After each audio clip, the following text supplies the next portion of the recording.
One of the Chamber's goals is to attract, retain, and engage young professionals to our community. Would you give an example of something specific you believe is needed in the city to motivate young professionals to reside here? And if elected, are there any specific ordinances or barriers you think are hindrances towards city growth that you would like to change? Mr. Garrett.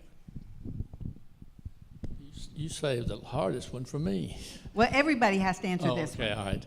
Well, that's a good issue right there, and I understand there is a group in the Chamber of Commerce that works in that effort, and to make it easier on them to locate, that's really a free enterprise situation. I don't know exactly what the city could do, although it could make it, some of the barriers they're talking about, if any of those that the city government has control over are keeping any of those restaurants or bars or whatever to locate, they should be changed. That would be some ordinances of variances that may or may not be hindering them.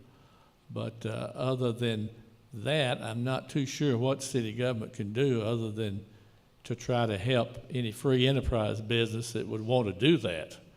And that could be done by ordinances, helping with ordinances and stuff like that. I know I see a lot of those in a lot of towns, but a lot of those towns have a lot of financial backing. So that's my opinion. Thank you. Mr. Harden? This kind of goes back to what I was saying earlier, and this is one of those topics that I'm extremely passionate about, especially for Morristown. I work in a lot of different cities around the state and surrounding states in construction. I've seen some older cities that were a little dilapidated and you wouldn't go into the downtown after hours. I've seen them go in and update the downtown and make it a linchpin like I was discussing earlier. Take, for example, Franklin, Tennessee. It was going downhill. It was kind of worrisome. Greenville, South Carolina, when I worked in the hospital there, you didn't go downtown. It was scary after dark. We have an extremely beautiful and important historical landmark downtown. Overhead sidewalks, only ones in the country. We should be focusing on that, focusing on help building that up and attract all kinds of business into that area. These young professionals will come. They want a place to get out and hang out, right? Our age group, we might sit inside and watch TV when we get home because we're tired. We want to just unwind. Millennials, the young professionals that we're talking about, they get home and want to get outside. They want to get on the track outside, the walking path, or go down and hang out with their friends at cool little bistros, cool little shops, go to art galleries, that kind of thing. That is what I would focus on with the chamber. I think the chamber is moving in the right direction, working with young professionals, because they are the way of the future. That's where our future income base for a city is going to be, and we have to help develop that side of Morristown if we want to continue to grow. And the downtown area is something that I would focus on. Thank you. Thank you. Mr. Burrows? Well, I've already spoken on this quite a bit in regards to attracting young professionals and the way I feel about that. And I want to focus on the second part of this question about hindrances toward city growth and hindrances toward attracting young professionals. And I feel like that one major thing that we have that stands in our way is it seems to me, and it's been called to my attention mostly by voters and by what I've heard and what I've listened to from the voters that I spoke to in the community, that they feel like that every time they turn around, they're being fined or they're being penalized or they're being taxed for something extraneous and beyond their control. And one of the main things that I've heard from our community is the situation of our local red light cameras that we have here in Morristown. And I have looked considerably into the red light camera issue, and we've looked at that a lot. I feel like that's something, as a member of City Council, I would like to see the red light cameras done away with completely.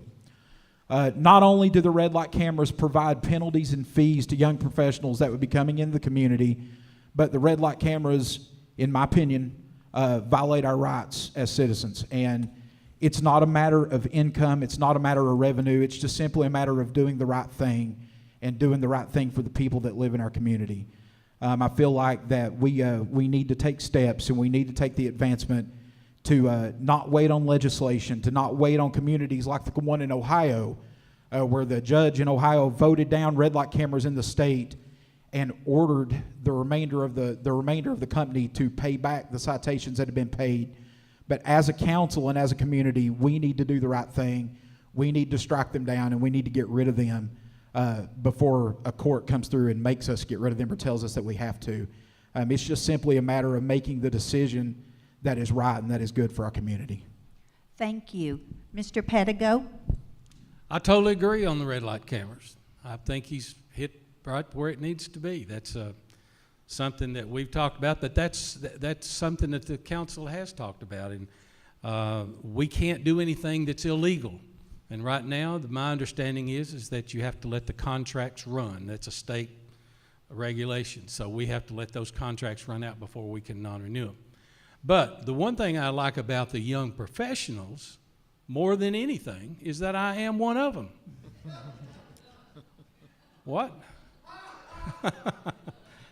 But I totally agree with that. I totally agree with that. We've got to do what we can do with the young professionals. But here's what you've got to understand. It's the duty of the city to be able to do whatever it takes to infrastructure, environment, or whatever, to make the people invest in those things that you're talking about. The city does not, nor does the chamber, nor does the county commission. We don't build restaurants. We don't build theaters. We don't build bowling alleys. But we try our best to make sure that we do whatever we can do to make the environment in a position that the people will want to invest in those things. And we encourage them to invest in those things. And that's what will bring the young professionals here. We've got to do that's the hindrance, is that we've got to make sure the infrastructure is ready. We can't go out and build those things, so I'm all for that. The city business is a big business. And you've got to do those things that are legal. You've got to do those things that are right, and you've got to do those things that are the best for the majority of the people. But bringing in young professionals is the key to the whole thing, and I agree with that. Thank you.